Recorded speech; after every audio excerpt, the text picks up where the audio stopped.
Nous en venons donc à ce fameux livre de Job, le livre de Job qui est, vous le savez certainement, un livre très complexe. Beaucoup de questions gravitent autour de ce livre. J'aurais souhaité inviter Alexandre Saran pour ce cours, pour être franc avec vous, parce qu'Alexandre est en train de publier un ouvrage sur le livre de Job, fruit de ses prédications dans son église à Lyon-Gerland. Alexandre qui a déjà participé, je crois, à un ou deux cours transmettre dans des modules, des modules introductifs, notamment sur les alliances où on voulait présenter la position réformée baptiste. Très bon cours que notre cours sur les alliances, excusez-moi de faire de la pub, en même temps que je suis venu ici vous enseigner sur ce livre de Job. Alors j'aurais voulu, parce que si vous voulez, le livre de Job contient de nombreuses subtilités que personnellement je n'ai pas forcément étudiées en détail. Et je vais être tout à fait transparent avec vous, hein, je vais me borner à une introduction. De toute façon, ce cours d'Ancien Testament est une grande introduction générale. Je vous redis ce qui vous a déjà été dit, hein. Si vous prenez l'intégralité de ce cours, c'est-à-dire nos 5 modules de cours et le module d'évaluation, vous aurez fait l'équivalent, même un peu plus à mon humble avis, de ce qu'on vous propose dans les introductions classiques à l'Ancien Testament au niveau licence ou master généraliste, puisqu'il s'agit là de l'équivalent de 6 crédits ATS, c'est-à-dire probablement 5 crédits ECTS pour ceux qui étudient en Europe. C'est en tout cas en termes de nombre d'heures et de contenu relativement équivalent. Donc c'est de l'introduction. Mais le livre de Job est toujours très frustrant à introduire parce qu'on se borne à des généralités alors qu'il y a de nombreuses questions qui subsistent, et vous allez voir qu'il y a des difficultés qui sont aussi liées à la traduction, des difficultés qui sont liées également à l'idéologie, si vous me permettez de m'exprimer ainsi, des amis de Job qui viennent le voir, car il y a effectivement une question sous-jacente à leur discours. Pourquoi Dieu n'approuve pas leur discours? Pourquoi donne-t-il raison à Job jusqu'à un certain point en l'établissant en quelque sorte celui qui va être le restaurateur de l'erreur de ses amis? Donc il y a une erreur de ses amis, pourtant il y a des choses, des vérités fondamentales qu'ils expriment. D'où sort ce dernier personnage, Elihu, qu'on n'a pas vu arriver? Enfin, vous voyez, ce sont des questions qui sont particulièrement difficiles à aborder lorsqu'on se tourne vers le livre de Job. Alors le livre de Job, je le disais, c'est un livre qui est complexe, qui finalement tourne autour de certains questionnements qui sont fondamentaux à l'histoire de l'humanité tout entière, notamment la question de la tragédie, de la souffrance, et l'auteur de Job travaille fort pour essayer d'exposer certaines des questions les plus dures de l'existence du livre de Job. Toutes les personnes de tous les temps ont d'une certaine manière, expérimenter des tragédies dans leur vie, des souffrances, le fait d'être confronté à la mort, par exemple, la mort d'un être cher ou d'un proche, la perte des biens matériels. Job a cumulé un peu tout cela. Et donc, lorsque nous abordons certains des sujets qui accaparent la pensée de Job et les discours de Job et de ses amis, eh bien, nous nous rendons compte que ce message est pertinent malgré les difficultés, malgré les challenges interprétatifs qui sont inhérents à ce livre. Nous pouvons nous identifier, partiellement du moins, à certaines des données qui sont exprimées dans ce livre de Job. Alors j'ai retenu un mot pour introduire ce livre, et ce mot n'est autre que celui de théodicée, c'est-à-dire raison d'être de la souffrance, en quelque sorte. C'est la raison d'être pour laquelle nous souffrons dans ce monde. Qu'est-ce qui explique notre souffrance? Qu'est-ce qui en donne la perspective fondamentale à cette souffrance, et d'où vient-elle? Et je voudrais donc, pour introduire ce livre, commencer par quelques éléments relatifs à la paternité, au contexte historique de ce livre, bref, certains éléments qui vont pouvoir nous éclairer sur la manière dont le livre de Job se déroule devant nous. Alors le livre, globalement, présente une période, et c'est assez bien évident dans le livre, une période qu'on pourrait qualifier de semblable à celle de l'époque patriarcale. Vous vous souvenez, dans le Pentateuque, notamment dans la Genèse, on distingue l'histoire des origines et l'histoire des patriarches. L'histoire patriarcale, grosso modo, c'est celle qui s'étendrait de 2000 à 1700 avant Jésus-Christ. Il y a plusieurs indices qui suggèrent une forme d'arrière-plan de cette période-là. Tout d'abord, le fait que la richesse de Job soit exprimée en termes de troupeaux et de pâturage. Regardez chapitre 1, verset 3, c'est sa richesse, elle est matérielle, elle n'est pas exprimée en argent, mais en possession, et en possession agraire.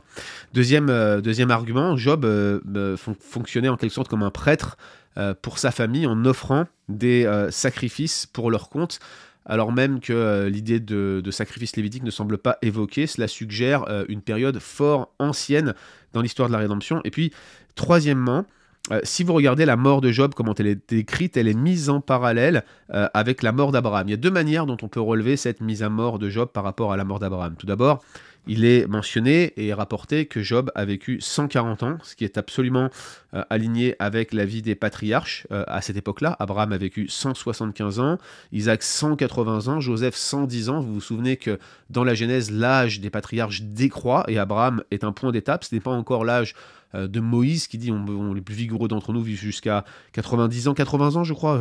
Pardonnez-moi, vous regardez le psaume 90, je pense que je m'en mêle les pinceaux ici, mais ce que je veux dire, ce que je veux souligner, c'est que l'âge de Job à sa mort est tout à fait aligné avec celui d'Abraham, d'Isaac et de Joseph. Et puis deuxièmement, Abraham était décrit à sa mort comme un homme vieux et rassasié de jours, c'est l'expression dans la seconde, plein de jours littéralement.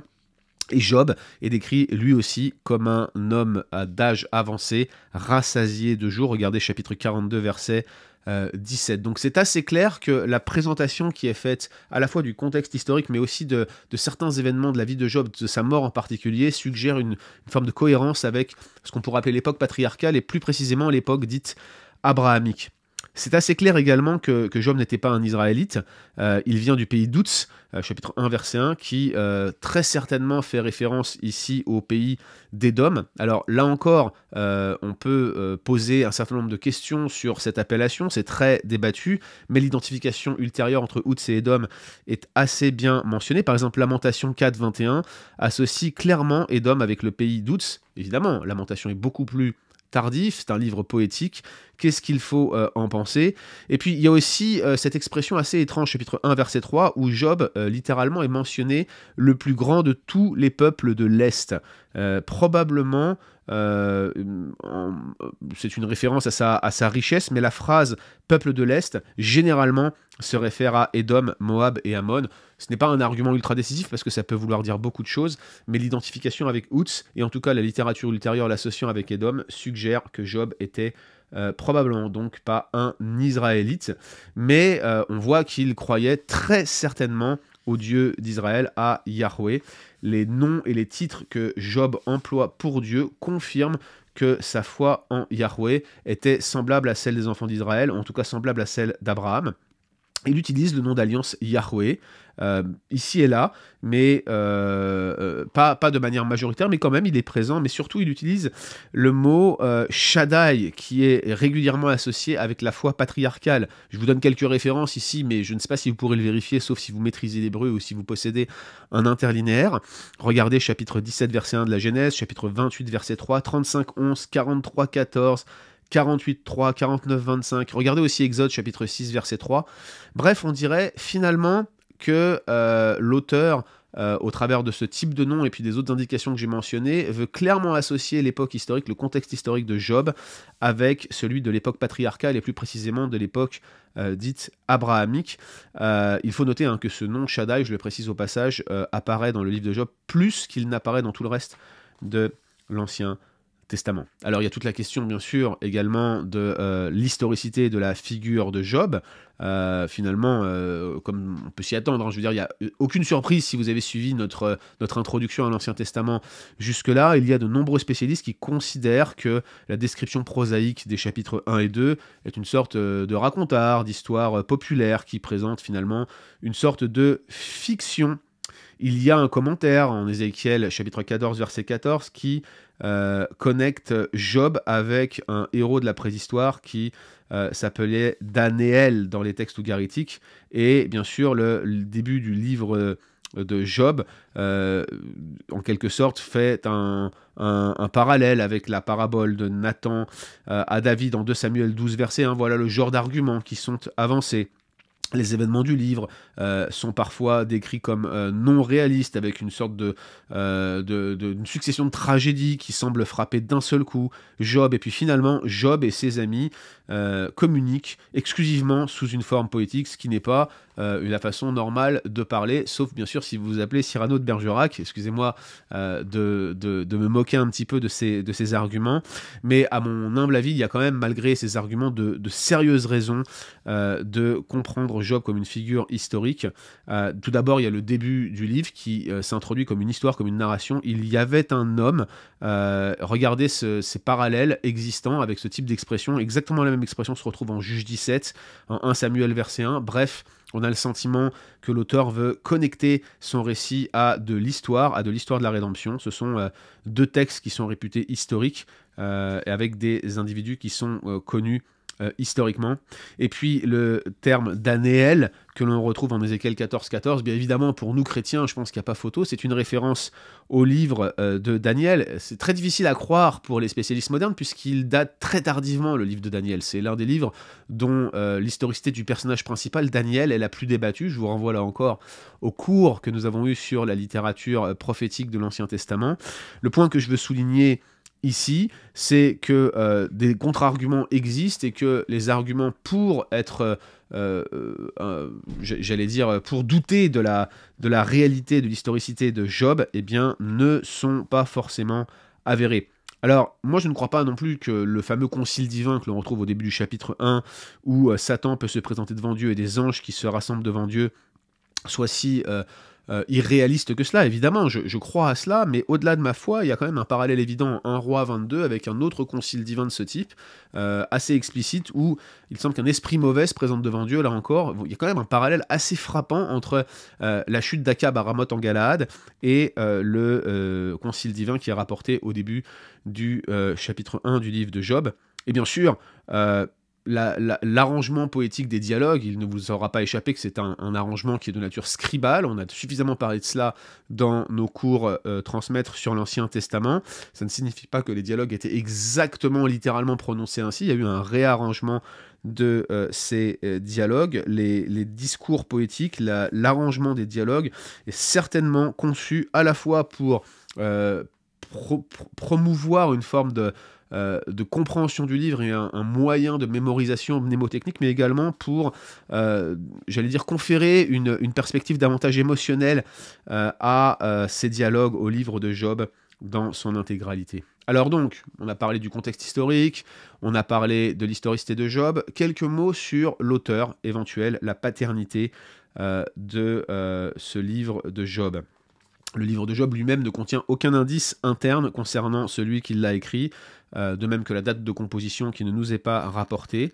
Il y a certains faits, qu'on l'a dit, du livre qui semblent coïncider avec la période patriarcale, et certains ont donc conclu naturellement que c'est Moïse qui aurait pu en être l'auteur, exactement comme ça serait le cas concernant le Pentateuque. D'autres ont préféré l'époque de Salomon, parce que c'est ce moment précis où la littérature de la sagesse a vraiment connu un essor en Israël. Et puis, enfin, certains ont voulu essayer de connecter la rédaction du livre de Job avec le prophète Ésaïe, parce qu'il y a éventuellement quelques connexions linguistiques possibles ici et là. Je ne vais pas m'aventurer davantage dans cette direction-là. Puisque Job est mentionné uniquement par son nom dans le livre d'Ézéchiel, on l'a dit, Ézéchiel 14, nous pourrions considérer éventuellement que l'époque la plus tardive à laquelle le livre de Job aurait pu être rédigé serait la période exilique, mais je pense à titre personnel que ce n'est pas forcément un argument décisif. Alors je vais vous présenter quelques-unes des thèses qui existent. Certains vont utiliser ce qu'on appelle la diachronie linguistique. Alors pour ceux qui n'ont pas suivi notre cursus d'Ancien Testament jusque-là, la diachronie linguistique, c'est l'étude de l'évolution d'une langue. Je parle d'ici de la structure du langage et de la manière dont les termes employés et la syntaxe évoluent avec le temps.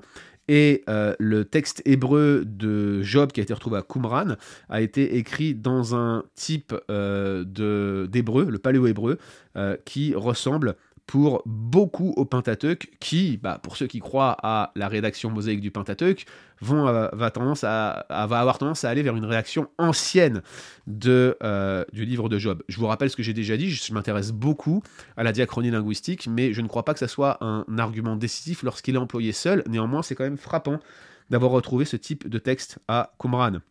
Il y a aussi certains parallèles entre Job et d'autres livres de la Bible qui peuvent être utilisés pour défendre une date qui serait en tout cas monarchique, ou peut-être éventuellement pré-monarchique.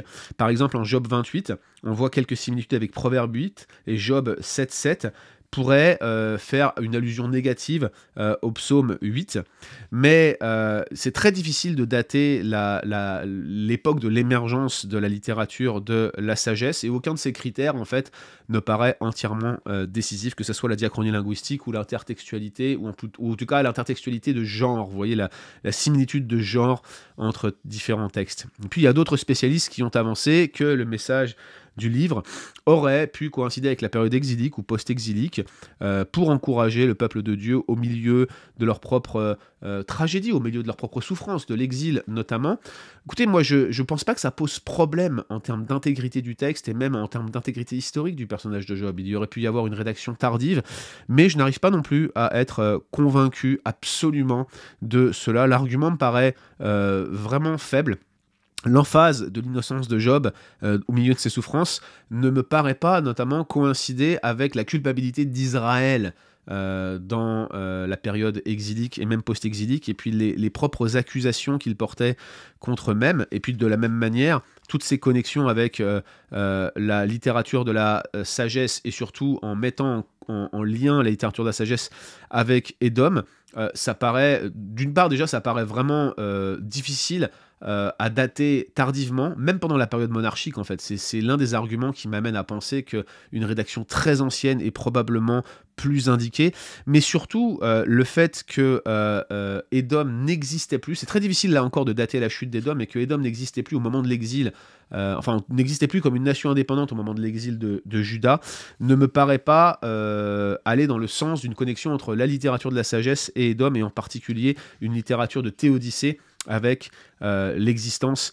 d'Édom comme une nation indépendante. Bref, ce sont des discussions qui sont extrêmement intéressantes, mais vous le voyez, aucun de ces arguments, aucune de ces données ne paraît particulièrement décisive, et il me semble ici qu'il faut faire preuve de circonspection. Ce n'est pas ce qui est le plus important pour interpréter le livre de Job, mais notez que je suis personnellement assez convaincu d'une date de réaction relativement ancienne.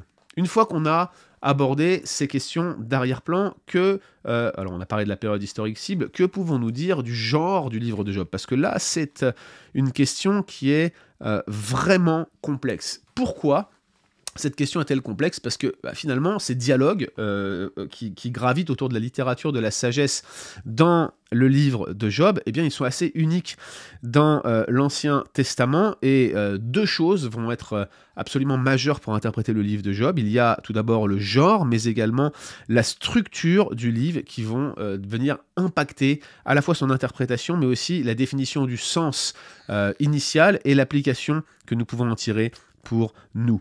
Les discussions autour du genre sont essentiellement des discussions de nature comparative. On va essayer de prendre de la littérature de la même époque.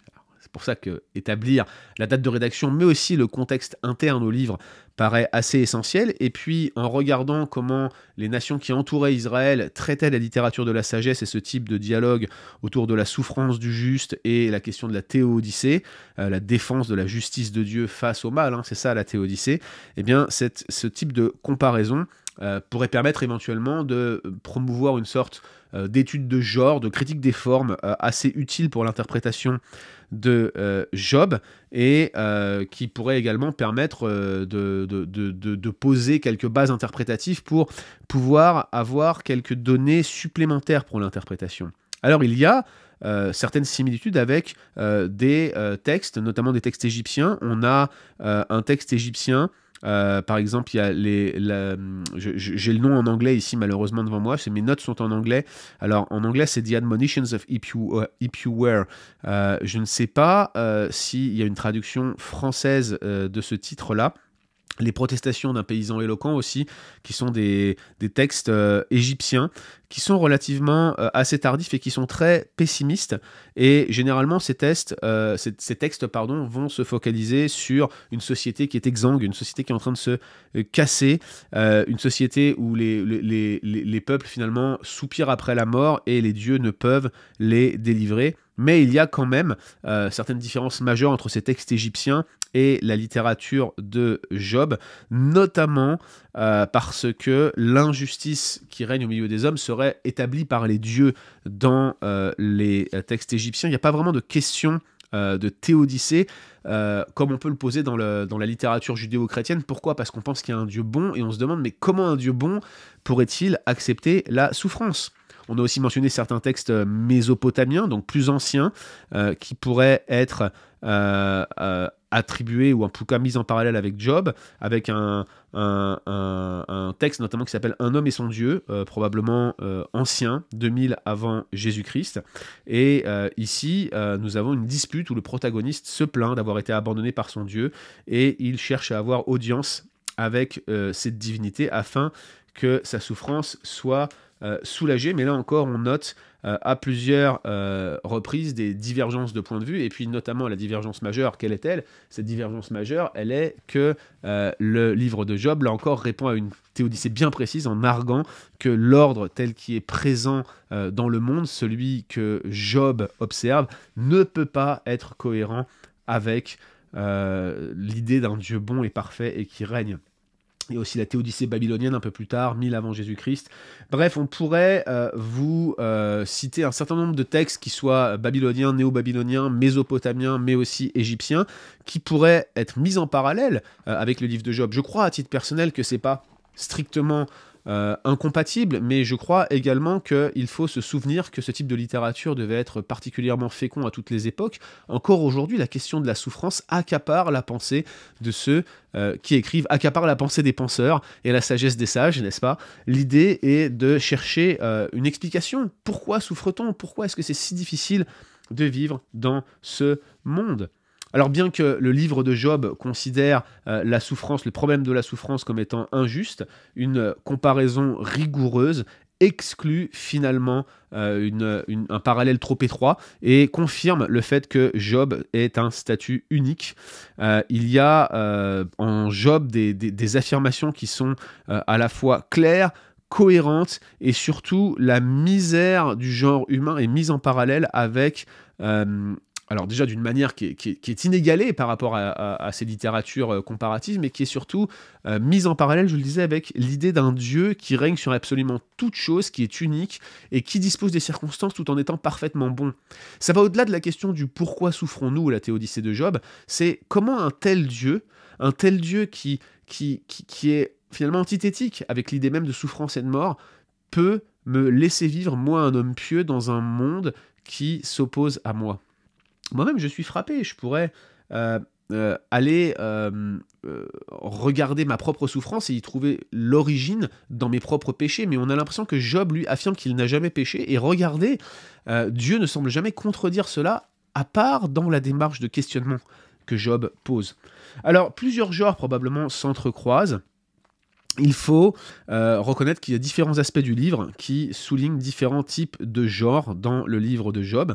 Par exemple, la réponse de Job à la souffrance, et je parle ici aussi de la réponse de ses amis, vont souvent prendre la forme d'une lamentation. Donc vous voyez, ce type de genre, la lamentation est bien présent dans le livre de Job, mais il y a aussi certains éléments légaux où on va insister sur l'idée d'un procès, peut-être même d'un procès d'alliance, un rive. Alors c'est pas mentionné comme tel dans le texte, mais il y a vraiment cette logique où Dieu passe en procès dans la manière dont les amis de Job interagissent avec Job. Job ressemble à un genre de procureur qui s'oppose à Dieu. Bref, on pourrait parler d'un entrecroisement de genre avec une dominante de lamentation, mais là encore, les règles de l'art ne sont pas absolument suivies, ce qui, une fois de plus, montre le statut unique de Job par rapport à la littérature qui l'entoure, notamment avec la littérature comparative, mais aussi avec tous les autres genres que l'on peut trouver dans les Écritures.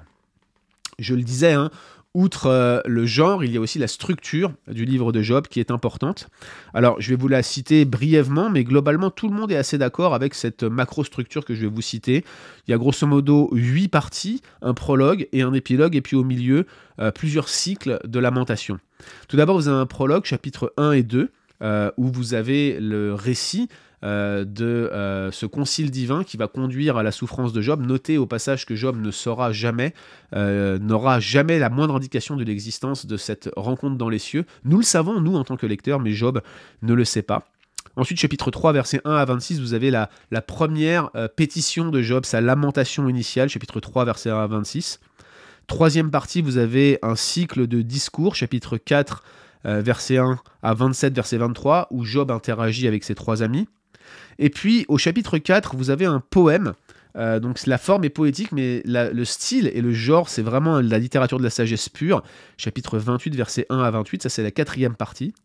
Cinquième partie, vous avez un discours conclusif de Job, chapitre 29, verset 1 à 31-40. Et puis là, intervient subtilement, d'un seul coup, on ne sait pas d'où il sort, le discours d'Éliou, ou plutôt les discours d'Éliou, parce qu'il y a un peu d'interaction quand même avec Job dans cette section, chapitre 32, verset 1, chapitre 37, verset 24 pour la fin.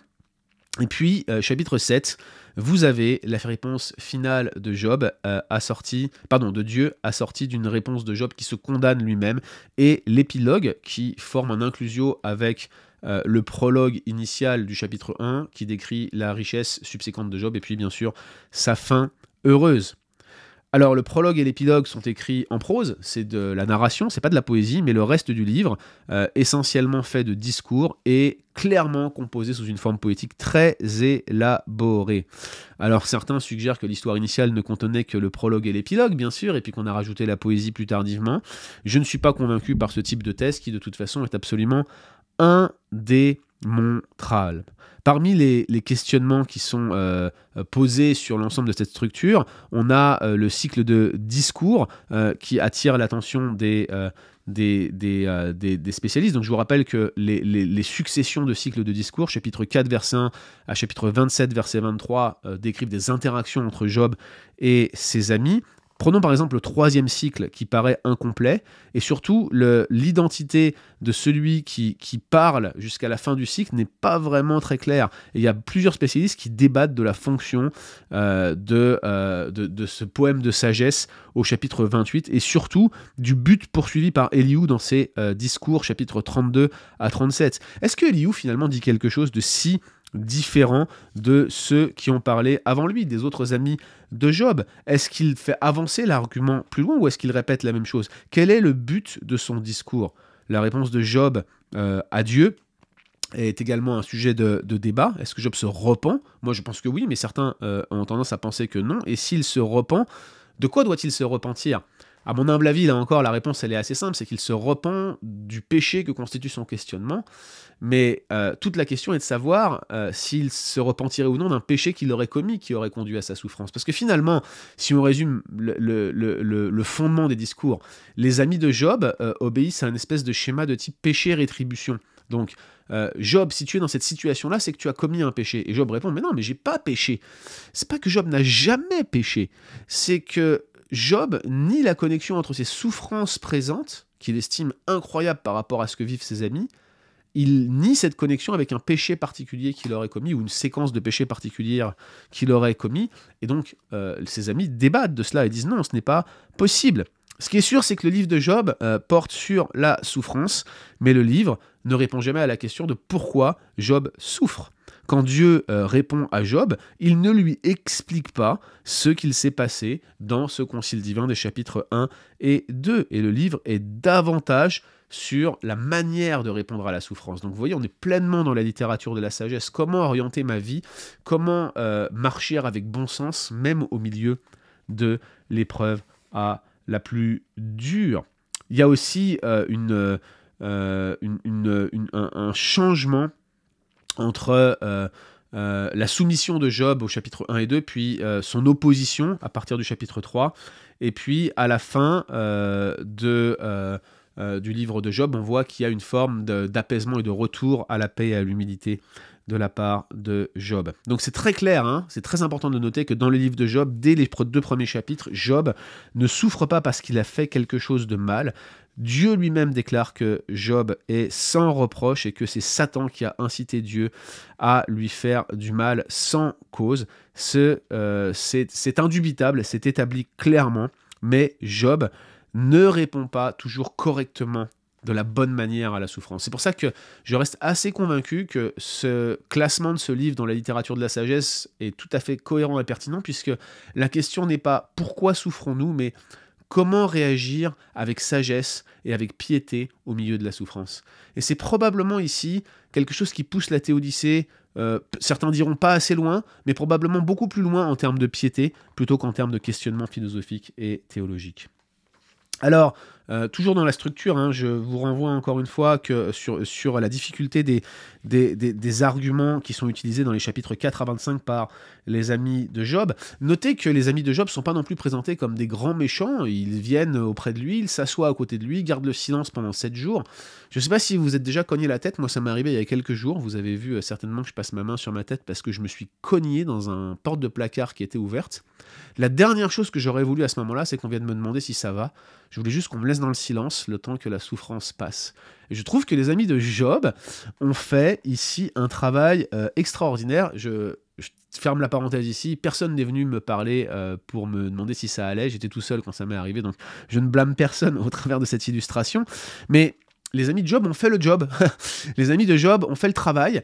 Ils ont réellement été ses amis fidèles qui cherchent à le réconforter. Mais leur idéologie les trahit. Alors il y a tout un débat et un questionnement dans ces chapitres 4 à 25 sur leur idéologie. Regardez par exemple Eliphaz, qui insiste bien, chapitre 4, verset 8, sur le fait qu'il y a une forme de rétribution entre ce qu'un homme sème et le trouble qu'il récolte. Mais là encore, il passe à côté complètement de ce que Job vit. Bildad, lui, il prend la posture de la justice de Dieu, il veut défendre la justice de Dieu. Dieu punit le méchant, Dieu bénit le juste, mais là encore, ça passe complètement à côté de ce que Job vit, puisque Job, en quelque sorte, est celui qui n'a pas péché et qui souffre, si l'on suit la logique de Bildad, injustement, et d'Eliphaz, d'une manière qui soit déconnectée d'une quelconque faute. Et puis enfin, vous avez Tsophar, qui cherche à amener Job à comprendre l'œuvre de Dieu dans le monde, notamment l'œuvre de souveraineté qui devrait naturellement amener Job à se repentir. Mais là encore, Job dit « Ma souffrance est déconnectée d'un quelconque péché. Pourquoi est-ce que je devrais me repentir ?»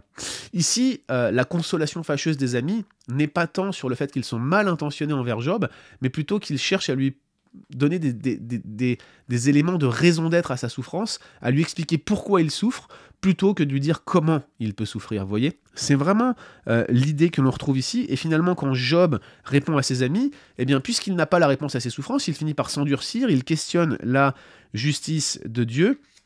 Et lorsque Élihu vient, alors c'est tout le débat pour savoir si Élihu va venir avancer le débat ou s'il va encore pointer vers la responsabilité de Job, eh bien nous avons une finalité où les discours se terminent avec chacun qui campe sur ses positions. Tous les amis de Job, et on pourrait ici rajouter Élihu, estiment qu'il est nécessaire de répondre à l'origine des souffrances de Job pour que Job puisse accepter son sort, tandis que Job lui-même va répondre que tout ce que les discours de ses amis vont l'amener à faire, c'est à questionner la justice et la bonté et la fidélité de Dieu, parce que lui n'a rien fait de mal, et par conséquent, si on suit leur logique, il souffre injustement. Et lorsque Dieu intervient, Dieu lui rappelle sa souveraineté, lui rappelle tout simplement qu'il n'a pas besoin de se justifier devant qui que ce soit, et lui rappelle surtout que ce qui est attendu d'un homme comme Job, c'est d'être fidèle dans la souffrance. Et la claque, à mon avis, est là. La claque est là aussi pour notre vie à nous lorsque nous souffrons, parce que nous nous posons la question, en quelque sorte, comment ça se fait que je souffre ? Comment ça se fait que j'en suis là ? Alors nous avons des éléments d'explication, nous connaissons les conséquences de la chute, mais reconnaissons, comme les amis de Job, que la question, nous nous la posons mal lorsque nous fonctionnons de cette manière-là. La réalité, c'est que nous devrions nous poser la question sur comment je peux me comporter au milieu de cette souffrance. Qu'est-ce que Dieu attend de moi au milieu de cette souffrance. Et tout cela est totalement cohérent avec la manière dont le Nouveau Testament va venir aborder ce livre de Job. Regardez notamment comment Jacques utilise le personnage de Job comme celui qui a tenu bon dans l'épreuve, qui a été un modèle de patience dans l'épreuve. Jacques chapitre 5, verset 11, ce qui est un thème central de l'épître de Jacques. Job devient en quelque sorte le modèle de celui qui a répondu à l'épreuve de la plus admirable des manières. Ce n'est pas le questionnement de Job qui est légitimé ici, comme je l'ai déjà entendu plusieurs fois au niveau de Jacques chapitre 5, verset 11, mais plutôt le fait que Job a tenu bon et a gardé la foi au milieu de ses épreuves. Je parlais il y a quelques jours de cela avant d'enregistrer ce cours avec un leader évangélique bien connu en France. Beaucoup de gens le connaissent. Il a une influence incroyable dans toute la francophonie. Et ce frère souffre. La majeure partie des personnes qui suivent son ministère l'ignorent. Je crois qu'on est très très peu à savoir sa souffrance. Figurez-vous qu'il m'a dit une chose qui m'a particulièrement frappé. Il m'a dit: il fut un temps où lorsque je regardais le conseil de Paul à Timothée et la manière dont Paul parle de la fin de sa vie en disant « j'ai achevé la course, j'ai gardé la foi », il m'a dit: avant je lisais ce texte, je me disais « bah oui, il a gardé la foi ». C'est Dieu qui lui a fait garder la foi, c'est la base de garder la foi, c'est la chose la plus normale pour un chrétien. Et il m'a dit: maintenant que je passe par toutes ces souffrances, je me dis que garder la foi est vraiment un objectif inatteignable. La patience de Job, c'est d'avoir gardé la foi en Dieu, d'avoir attendu son Rédempteur qui est vivant, et Dieu lui a répondu au milieu de l'épreuve. Dieu s'est manifesté à lui, ne lui a donné aucune explication particulière, peut-être en aura-t-il eu en le rejoignant dans le ciel, mais la réalité, c'est que Job a été patient et a gardé la foi dans la souffrance. Puissions-nous agir de même, c'est le message du livre de Job.